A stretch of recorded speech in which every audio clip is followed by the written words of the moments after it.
कैसे उतरे पार, पथक विश्वास न आवे, लगे नहीं बेराग, यार कैसे कह पावे। मन में धरे ना ज्ञान, नहीं सत्संगत रहनी, बात धरे नहीं कान, प्रीत बिन जैसे कहनी। अब ये दो बातों पे बड़ा जोर देते हैं। पहली बात तो ये कहते हैं कि हमें सत्संग से पूरा फ़ायदा उठाना चाहिए और फिर हमें पूर्ण ज्ञान होना चाहिए। और ये जो ज्ञान की बात है, ये दो तरह के ज्ञान हैं। एक पराविद्या का ज्ञान है, एक अपराविद्या का ज्ञान है। एक इल्म सफीना है, एक इल्म सीना है। एक वर्णात्मक ज्ञान है, एक गुणात्मक ज्ञान है। एक एसोटेरिक साइड ऑफ रिलीजन है, दूसरा एक्सोटेरिक साइड ऑफ रिलीजन है। तो जिस ज्ञान की बात कर रहे हैं वो प्रभु को मिलने का ज्ञान है। और ज्ञान की तारीफ भी गुरबानी में की गई है कि ज्ञान त्यान तुन जानिए, अकथ कहा वे सो। कि ज्ञान उस नगमे का नाम है, उस संगीत का नाम है, उस श्रुति का नाम है, उस हार्मनी ऑफ हार्मनी का नाम है, सेलेस्टियल म्यूजिक का नाम है, जो कि इनएफेबल है, जिसकी हम महिमा नहीं कर सकते। और इसी ज्ञान को हमारे मुख्तलिफ ग्रंथों में मुख्तलिफ नामों से याद किया गया है।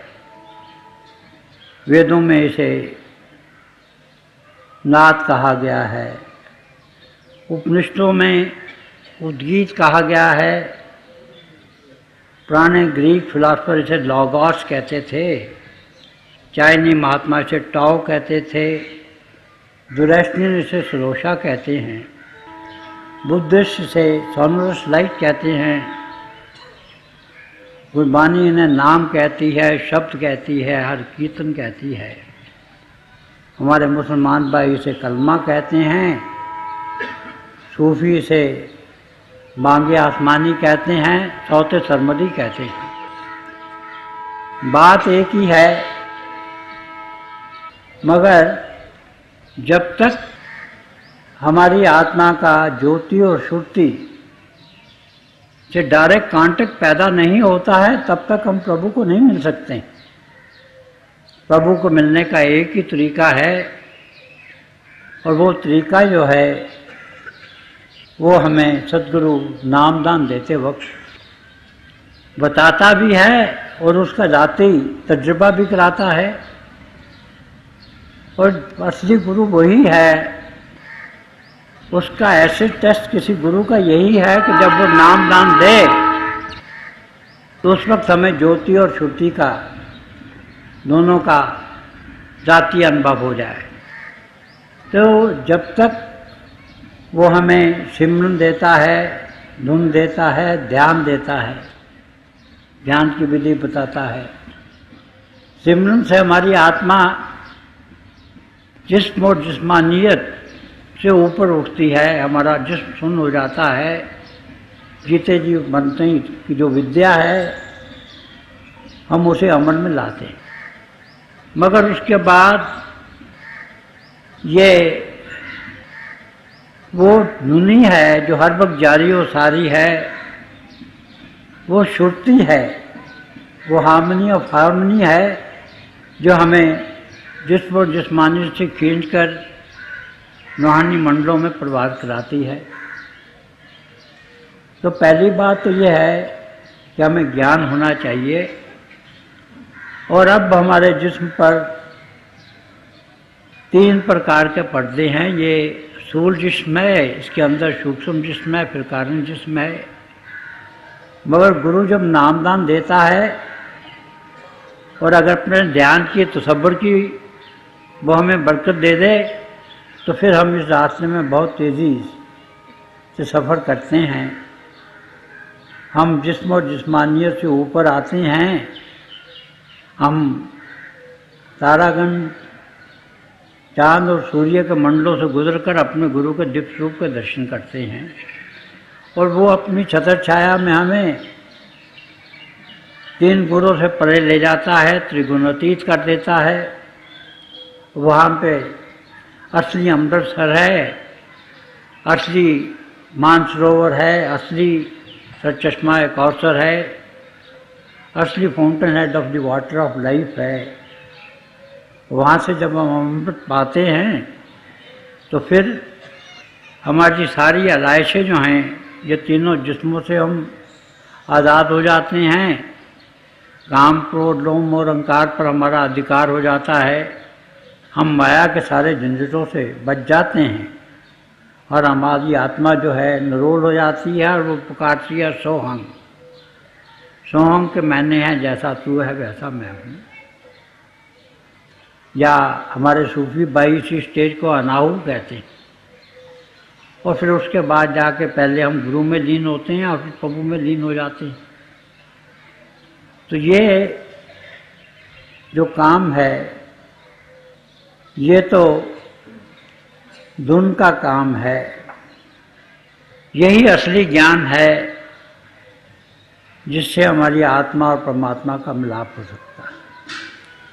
और वो जो दूसरी बात बताते हैं जो महत्वपूर्ण है वो ये है कि हम सत्संग करें। अब सत्संग इटिमोलॉजी के लिहाज में कंपनी ऑफ ट्रूथ को कहते हैं, सच्चाई का साथ। और गुरबाणी में आया है कि साचे को सच जान। कि जो प्रभु है वही सच मुजस्सम है। और फिर आया है कि आज सच जुगात सच है भी सच, नानक होती भी सच। कि ये जो प्रभु ने रचना रची है, ये जो प्रभु को मिलने का रास्ता बनाया है, ये जब संसार शुरू हुआ तब भी वही था, जब युग बने तब भी वही था, अब भी वही है और हमेशा वही रहेगा। हमारे मुर्शिद आदम हजूर बाबा सावन सिंह जी महाराज इसे लाभ तगैरो लाभ तबद्दुल कहा करते थे। तो अब ये कहते हैं कि हमें तो सत्य का सत्संग करना चाहिए। और सत्संग किसी जिंदा जावेद हस्ती की सोबत का नाम है। ऐसी हस्ती जो कि खुद प्रभु रूप है, जो वर्ल्ड मेड फ्लैश है, जो किसी इंसानी जामे में काम करती हुई प्रभु की सत्ता है, वो सबसे बड़ी बरकत है। और उसके चरणों में बैठना ही सत्संग है। इसे हम सोपते दरवेशा कहते हैं। और ये एक सूफी ने कहा है कि हम नशीनी साहते बाओलिया वे तरह सत साला ताहत भेदिया। कि हम अगर 100 साल भी निष्कप बंदगी करें तो उससे हमें इतना लाभ नहीं होता है जितना कि 1 घंटा अपने मुर्शिद कामिल के पूर्ण सद्गुरु के चरणों में हम बैठें और उसकी सोबत करें। अब सोबत का मतलब है कि हम उसमें खो जाएं। जैसा कि स्वामी जी ने कहा है कि आप अपने सद्गुरु के माथे को देखिए, उसकी आंखों को देखिए। अगर हमें ये मौका मिले कि हम ऐसे महापुरुष के चरणों में बैठें तो हजरत बहू ने कहा है कि मैं ये चाहता हूँ कि मैं सारा जो जिसमें एक आंख बन जाए और ऐसी फिर एक आंख की हजारों हजारों और आंखें हो जाएं ताकि मैं हर वक्त पूरी तवज्जो से अपने मुर्शिद को देखता रहूं, उसमें खो जाऊं, मेरा अपना आप जो है वो गुम हो जाए, उसी को हम सत्संग कहते हैं। और अगर हमें किसी ऐसे दरवेश की, ऐसे मुर्शिदे कामिल की सोबत मिल जाए तो फिर जो हमारी ज़िंदगी का ध्येय है ये पूरा हो जाता है।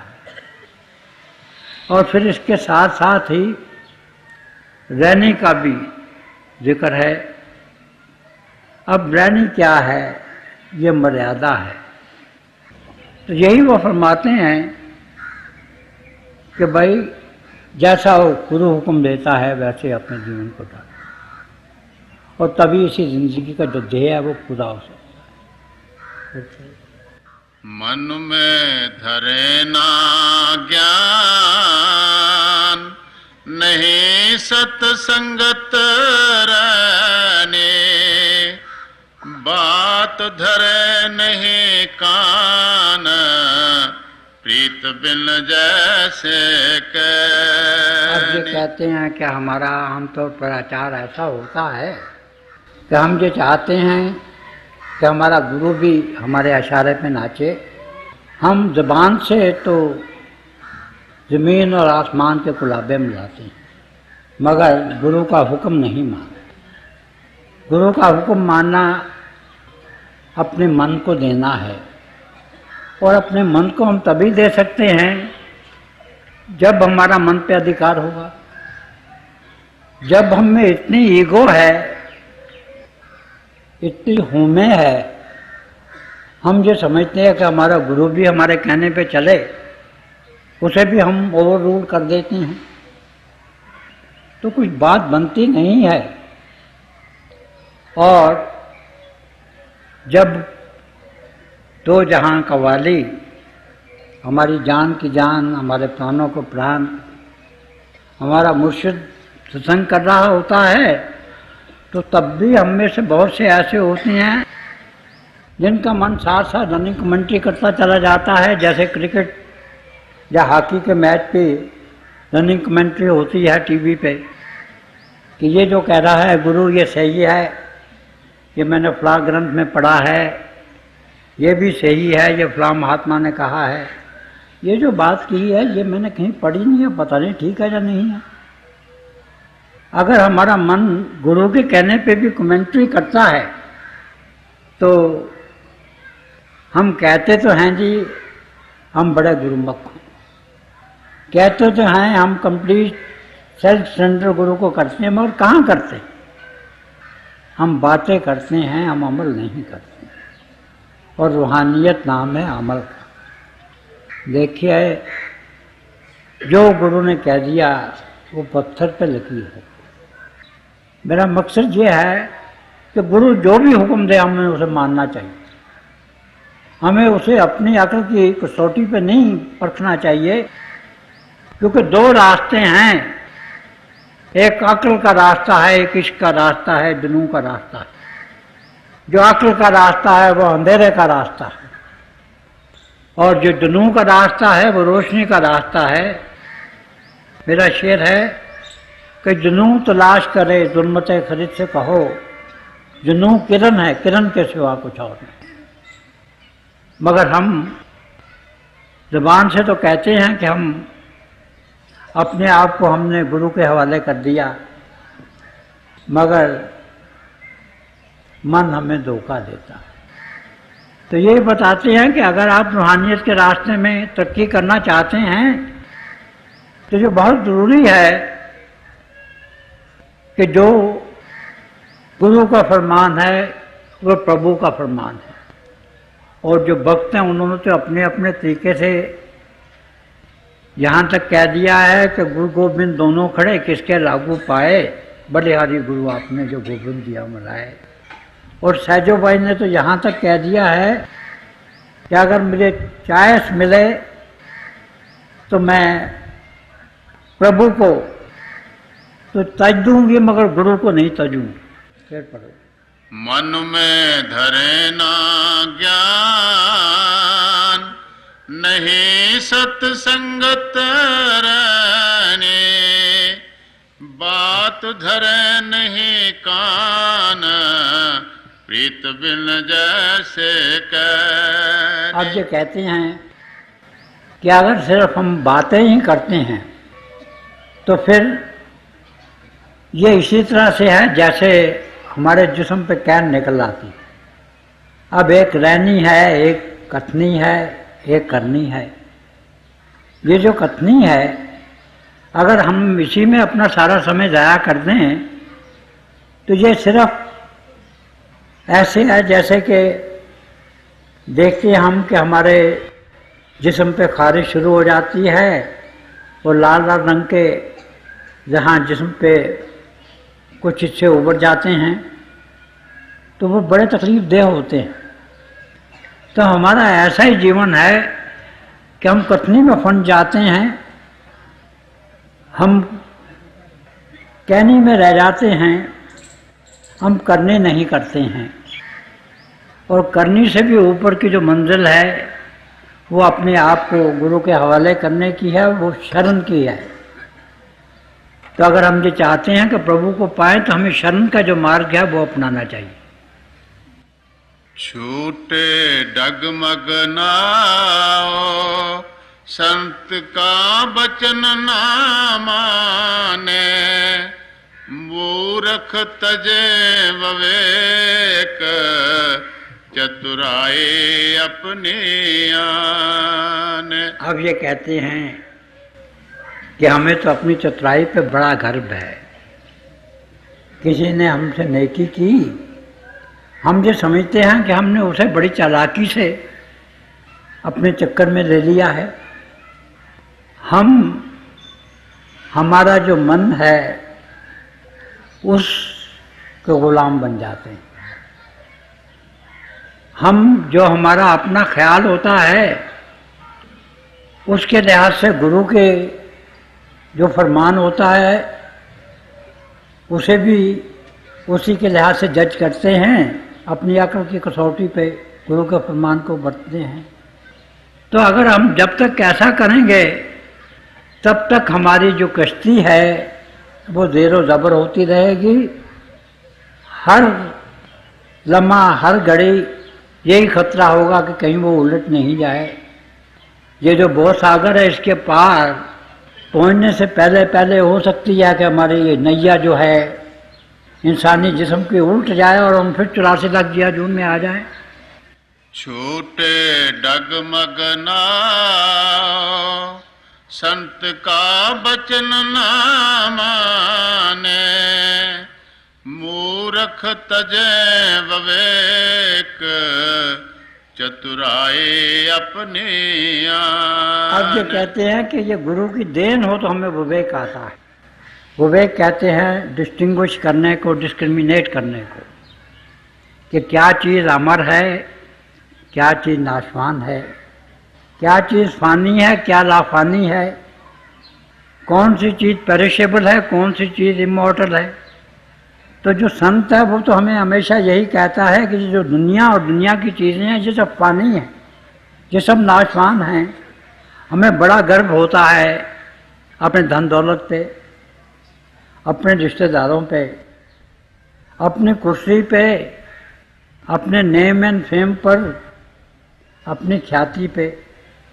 मगर हमारे गुरु जो होते हैं वो हमें यही बताते हैं कि इस दुनिया की हर एक चीज़ फ़ानी है। मेरा एक शेर है कि अगरचे आलम फ़ानी की हर एक चीज़ फ़ानी है, मगर मैं हूँ कि इसके जावेदानी लेके आया। तो जो गुरु है वो अपने साथ वो इश्क लाता है, वो प्रेम लाता है, वो हमें बख्शता है, जो हमें अमर कर देता है। वो खुद अमर होता है, हमें भी अमर कर देता है। मैंने देखा है अक्सर, और हम सब ने देखा है कि जब पार्टीशन हुई तो कई करोड़पति जो थे आनंद फानंद इतने गरीब हो गए कि उनके पास 2 वक्त खाने को नहीं था। हमारे रिश्तेदार हैं, हमारे दोस्त हैं, हम बड़ा गर्व करते हैं उन पे। जब तक हमारे पास धन है, दौलत है, कुर्सी है, वो हमारा तवाफ़ करते हैं, हमारी परिक्रमा करते हैं, हर तरह से हमारी तारीफ़ करते हैं, चापलूसी हमारी करते हैं। हमें ये बताते हैं कि अगर हमारा पसीना कहीं गिर गया तो उसकी जगह वो अपना खून बहा देंगे। मगर अगर किस्मत हमसे अपनी नज़र फेर ले, डेम लक जो है, it turns his eyes away from us, तो वही लोग हमसे आंखें चुराना शुरू कर देते हैं। हमारे पास पैसा नहीं है, हमारी सेहत खराब हो जाए, हम अगर किसी तरह से उनकी मतलब बराबरी नहीं कर सकते हैं तो वो अपनी आंखें हमसे फेर लेते हैं। मेरा एक शेर है कि तुमने आंखें फेर ली मुझसे तो मुझ पर ये खुला, खारदारे आशिकी को गुलसिता समझा था मैं तो समझा था कि ये इसका रास्ता जो है ये फूलों का रास्ता है, मगर ये तभी तक फूलों का रास्ता था जब आपकी नज़र करम मेरे साथ थी। आपने जब अपनी नज़र करम मुझसे फेर ली तो मुझे तो अब हर जगह कांटे ही कांटे दिखाई देते हैं, मेरे पाँव में छाले पड़ रहे हैं। तो दुनिया की जितनी चीज़ें देख लीजिए, हम अपने इल्म पे बड़ा गर्व करते हैं। ये कहती है कि इल्म को चोर नहीं चुरा सकता है, आग नहीं जला सकती है। मगर हमें जो इल्म है, हम तो इनमें सफीना की बात करते हैं, एक्सोटेरिक नॉलेज की बात करते हैं, अपना विद्या की बात करते हैं। ये तो ऐसी चीज़ नहीं है जिस इल्म का वो जिक्र करते हैं, वो इल्म है इल्म सीना, प्राविद्या का इल्म, वो चीज़ कि जिसके जानने से हर चीज़ जानी जाती है। तो हम ये जो बाहरी हमारा इल्म है, इस पे भी हम गर्व नहीं कर सकते हैं। इसी तरह से हमारी कुर्सी है, जब तक हम कुर्सी पे बैठे होते हैं तब तक हर तरफ से हमें सलामें होती हैं। तो दुनिया की कोई भी चीज़ जो है ये लाफानी नहीं है, और आखिर में यही मामला होता है कि हंस अकेला जाए। कोई चीज़ अगर हमारे साथ जाती है तो वो गुरु जाता है, जब जो गुरु का दिया हुआ नाम जाता है। तो यही बताते हैं कि हमें तो हर वक्त अपने गुरु को याद करना है, उसमें खो जाना है। उसने जो नाम दिया है, जो ज्योति और श्रुति का जातीय अनुभव दिया है, उसमें तरक्की करनी है, और फिर जाके पहले अपने गुरु में लीन होना है और फिर जाके प्रभु में लीन हो जाना है। फिर पढ़ो। टूटे डगमग ना संत का बचन ना माने, मूर्ख तजे विवेक चतुराई अपने अब आने। ये जो विवेक की दौलत है ये कोई महापुरुष दे सकता है। विवेक क्या है? ये रियलाइजेशन है कि हमें ये पता चले कि सत्य क्या है, असत्य क्या है, फानी क्या है, जावेदानी क्या है। और यही हमारे प्रातन महात्माओं ने प्रार्थना की है कि हमें असत्य सत्य की तरफ ले चल और अंधेरे से प्रकाश की तरफ ले चल। तो इसके लिए विवेक का होना बहुत ज़रूरी है। और विवेक किसी ऐसी महापुरुष हस्ती की देन है जो खुद प्रभु रूप है, और प्रभु से ये मिशन लेकर इस संसार में आया है कि जो आत्माएं प्रभु से बिछड़ी हुई हैं उन्हें जाकर वापस प्रभु से मिला दे। पलटू सतगुर शब्द का तनिक ना करे विचार,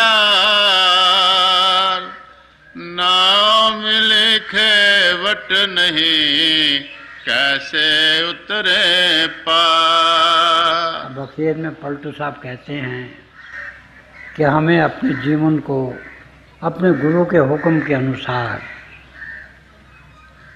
बनाना चाहिए।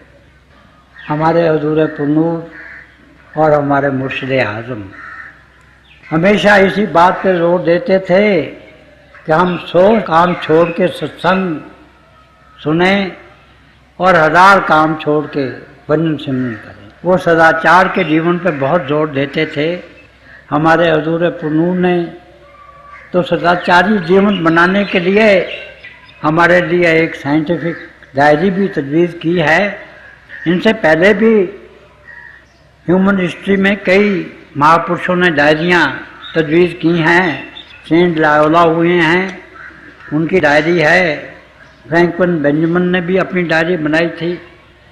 मगर इस सबसे ज़्यादा साइंटिफिक तरीके पर और ज़्यादा जो आम फहम हो वो डायरी हमारे हुजूर पुरनूर ने बनाई है।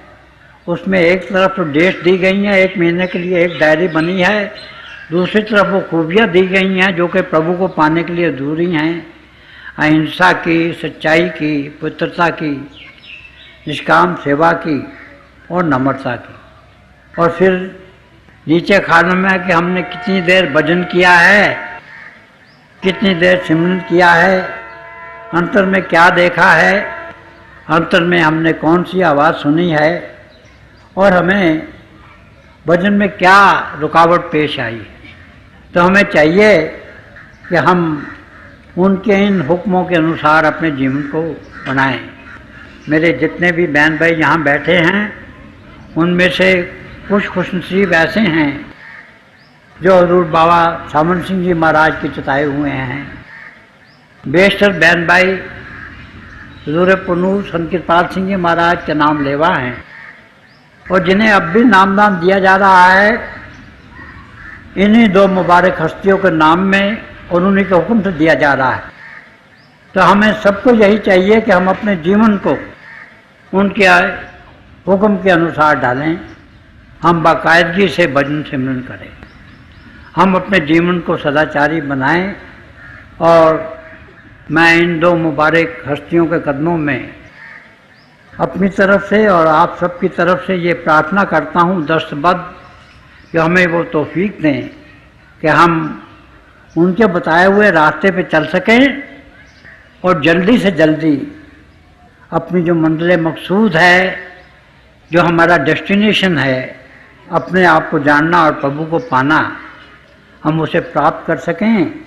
वो हमें पहले अपने में लीन कर लें, जिसे हम फना फिल शैख की स्टेज कहते हैं, और फिर जाके प्रभु में लीन करा दें, जिसे फना फिल्ला की स्टेज कहते हैं, ताकि हम हमेशा के लिए सरशार हो जाएं, तरमस्त हो जाएं, हमेशा के लिए हमारा कल्याण हो जाए, हमेशा की हमें सैल्वेशन मिल जाए और 84 लाख जिया जून का चक्रव्यूह जो है वो हमारे लिए ख़त्म हो जाए।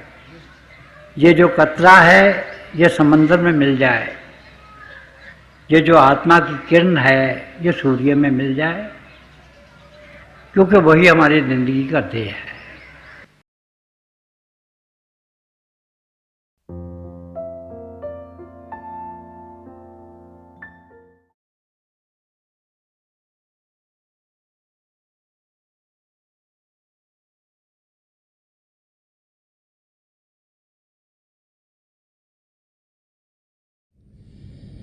प्यारे भाई और बहनों,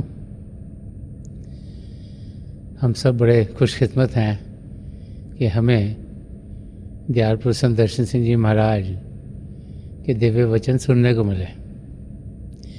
जो भी उनसे मिला उसने यही अनुभव किया कि संत दर्शन सिंह जी महाराज ने उनसे सबसे ज़्यादा प्रेम किया।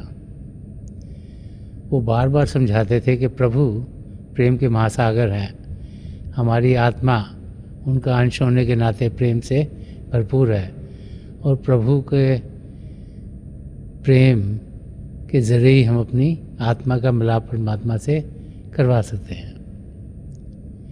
तो प्रभु का प्रेम हम सबके भीतर चल रहा है, शब्द के ज़रिए हम उसके साथ जुड़ते हैं। शब्द जिसके 2 रूप हैं, ज्योति और श्रुति। तो थोड़ी देर के लिए आप सब प्रभु की ज्योत के दर्शन के लिए बैठ जाइएगा। आप जहाँ भी बैठे आराम से बैठेगा,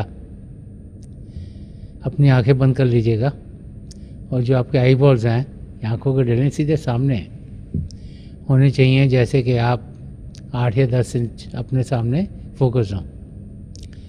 आंखें बंद करते ही वो भाई बहन जिन्हें नाम की देन मिली आप सिमरन कीजिएगा, और जो भाई बहन नए हैं वो पिता परमेश्वर के किसी भी नाम का जाप कर सकते हैं। जाप मन ही मन करना है, ऊंचा नहीं दोहराना। आपके सामने रोशनी के चिन्ह दिखेंगे, बड़े ध्यान से जो भी नज़ारे दिखते हैं उसे ध्यान से देखिएगा और आप देखेंगे कि दिन ब दिन जैसे जैसे आप अभ्यास करते चल जाएंगे, आपको अंदर में प्रभु की ज्योति आसमान, सितारे, चंद्रमा, सूर्य और बहुत से नज़ारे देखने को मिलेंगे। जब हम इन नज़ारों को देखते हैं तो हमें शांति मिलती है, प्रभु के प्रेम का अनुभव होता है और हम अपनी मंजिल की ओर बढ़ना शुरू कर देते हैं। थोड़ी देर में मैं आपको इस अभ्यास से उठाऊंगा और मेरी शुभकामनाएं आप सबके साथ हैं।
छोड़ दीजिए जी, प्लीज़ लीव ऑफ।